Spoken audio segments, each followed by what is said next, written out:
একটা খেজুরের দান। একদিন এক দরিদ্র লোক রাস্তার ধারে বসে ভাবছিল, আল্লাহর পথে কি দান করব, আমার তো কিছুই নেই।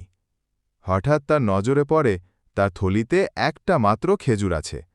সে ভাবল, আল্লাহর জন্য এটুকুই দেই, হয়তো তিনি খুশি হবেন। সে মসজিদে গিয়ে নিঃস্বার্থভাবে খেজুরটা দান বক্সে ফেলে দেয়। লোকটা চলে যায়, কিন্তু সেই খেজুরটা আখিরাতে পাহাড় সম সোয়াব হয়ে যায়। রাসূল সাল্লাল্লাহু আলাইহি ওয়াসাল্লাম বলেছেন, এক খেজুর পরিমাণ দানও যদি হয়, আল্লাহ তা তার রহমতে বহু গুণ বাড়িয়ে দেন। বুখারী।